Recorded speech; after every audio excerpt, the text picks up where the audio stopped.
अस्सलाम वालेकुम। हक मौजूद जिए सिंध जिए लतीफ़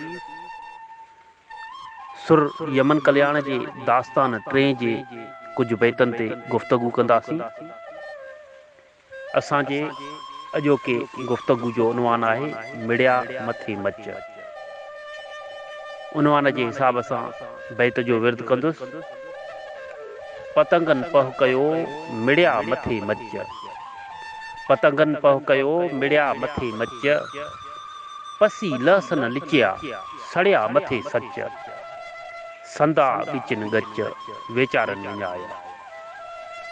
दोस्तों, शाह जे रिसाले जे शुरुआती सुरन सुर कल्याण ऐं सुर यमन कल्याण मुतालिक ॿुधायो वियो आहे त इहे ॿई सुर शाह साईं जे जवानी में लिखियल आहिनि ऐं उन्हनि सुरनि में अमुन, सुकून ऐं शांती सां गॾोगॾु पचण पजरण समेत कई शऊरी ऐं इनकलाबी सबक़ समायल आहिनि।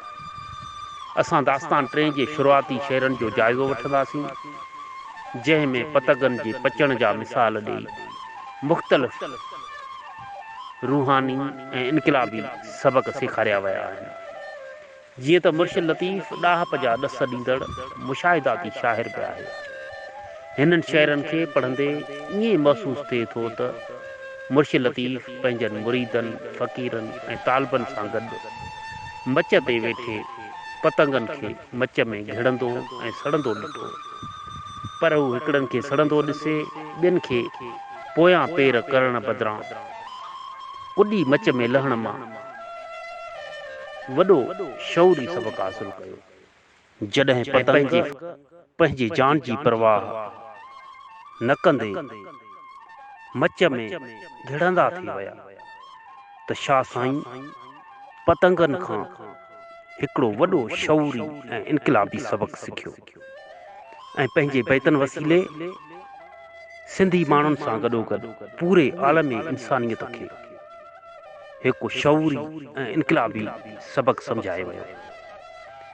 फरमाइनि था त पुछ पतंगनि खे संदियूं खामण ख़बरूं, जलण जी सद पतंगनि खां पुछ, आणियो विझनि आग में जीउ पंहिंजो जे पंहिंजो जिस्म अचियो आग में था विझनि, जेरे जिनी जे लॻा लेज़ा नींहं जा, जन जे जेरे में इश्क जूं नावकूं लॻल आहिनि, इश्क जा किल लॻल आहिनि।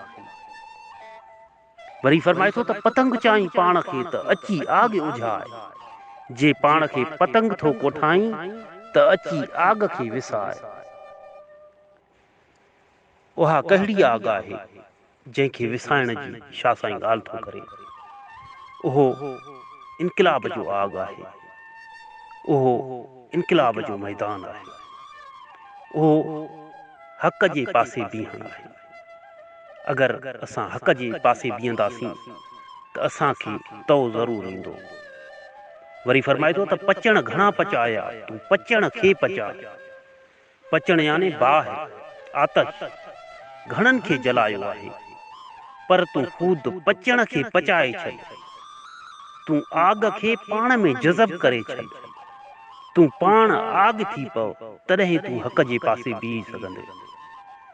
वाक़ुफ़ थी विसाए आग न ॾिजे आम खे, होशियार थी वाक़िफ़ थी आग खे झपे वठ। इनकलाब में कुॾी काहे पव, इनकलाब खे सम्झी वठ, उन जो अंत माण्हुनि खे ॾियणु न घुरिजे। अॻिते फरमाए थो त पतंग चाहीं पाण खे पसी मच मोट, जे पाण खे पतंग थो चवाईं त मच पसी पुठिते न वर। पतंग जीअं आग में कुॾी काहे पवे थो ऐं पोइ ते मोटण जी वाई नथो करे। अगरि तूं बि पाण खे पतंग वांगुरु सचो आशिक़ सम्झी थो त मच ॾिसी पोइ ते न वर, पोयां पेर न कर, यानी ज़ुल्म ॾिसी पोइ ते हटण जी न कर। सहाईअ सुपेरनि जे घिड़त थिए घोट, महबूब जे शुआ में टपी पओ त लाल थिए, हक़ जे पासे लही पओ त लाल थी निकिरे, इनकलाब जे मैदान में लही पओ त पक्को इनकलाबी थी निकिरे। अञा तूं अरोट खूरे ख़बर न लहे, तूं अञा अणपकल आहीं, तूं अञा कचो इनकलाबी आहीं। ऐं खूरे जी सुध समाव लहण जहिड़ो न आई, ऐं इनकलाब में लहण खां तॾहिं थो घबराई। पतंगनि पहो कयो मिड़िया मथे मच, हिते पकनि इनकलाबनि जी ॻाल्हि आहे। पतंगनि पाण में पहो कयो ऐं अची मच जे मथां मिड़िया गॾु थिया। जेके सचा पक्का इनकलाबी हुया, उहे मुतहद थी पक्को पहो करे मोटण मिहणो समझी अची मच जे मथां मिड़िया अची इनकलाब जे मैदान ते गॾु थिया। अची राहे हक़ जे पासे बीही रहिया। पसी लहसन लिचिया सड़िया मथे सच, या पसी लहसन लुछिया सड़िया मथे सच। हू बाहि जो ताब ॾिसी कीन लुॾिया, कीन लुछिया, पर आग रोपे सच मथां जली जान ॾिनाऊं। सड़िया मथे सच, सच जे पासे हक़ जे पासे सड़ी कबाब थिया। पंहिंजा सिर ॾेई सुरहा थिया। सदा ॻिचिन ॻच वेचारनि विञाया। वेचारनि कई सिसियूं कुर्बान करे छॾियूं, छो जो हक़ जे पासे हुया। तॾहिं हुननि समें हज़ारे हिते कई सिसियुनि जी ॻाल्हि आहे, जिन जी का ॻण पई कोन्हे। छा साईं चए थो त एतिरियूं सिसियूं हुननि कुर्बान कयूं सच जे पासे। तूं बि इन्हनि पतंगनि खां हक़ ऐं सच पासे बीहण जो सबक़ सिख। तूं बि इन पतंगनि वांगुरु पचण जो सबक़ सिख। जॾहिं तूं पतंगनि वांगुरु बेखौफ़ थी हक़ जे पासे लही पवंदे, इनकलाब जे मैदान में लही पवंदे, तॾहिं तूं कामयाबियूं माणींदे।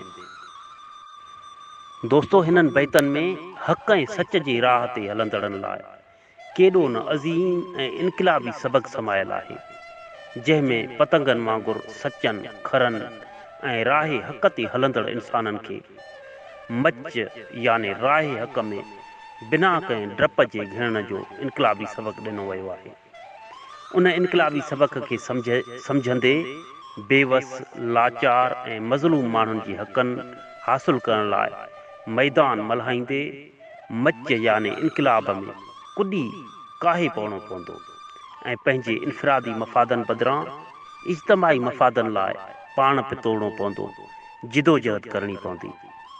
अचो त मुर्शिद लतीफ़ जे बैतनि, आयतुनि ऐं नसीहतुनि खे सम्झूं, परखूं, परोड़ियूं ऐं उन्हनि ते अमल कंदे मज़लूम ऐं बेपहुच इंसाननि जा भरजला थी मुआशिरे में थींदड़ ज़ुल्मनि, अणबराबरियुनि ऐं ॾाढाइनि खे ख़तमु करण में किरदारु अदा करियूं ऐं पंहिंजे मुआशिरे खे साफ़, शफ़ाफ़, सुठे ऐं सेक्युलर मुआशिरे में तब्दील करण लाइ पंहिंजो किरदारु अदा करियूं, जंहिं मुआशिरे में को वॾेरो, पीर, मीर, सरदार या ज़रदार या का इस्तहसाली कुवत ग़रीबनि, मज़दूरनि ऐं हारियुनि जे पघर जे पोरे ते धाड़ो न हणी सघे, ऐं मुर्शिद लतीफ़ ऐं सूफ़ी शाह इनायत ऐं दुनिया जे सभिनी सूफ़ियुनि जे तसवर वारो मुआशिरो क़ाइमु थी सघे, जिते न का झलपल हुजे ऐं न को रावर ॾेह में हुजे, जंहिं देश में जेको खेड़े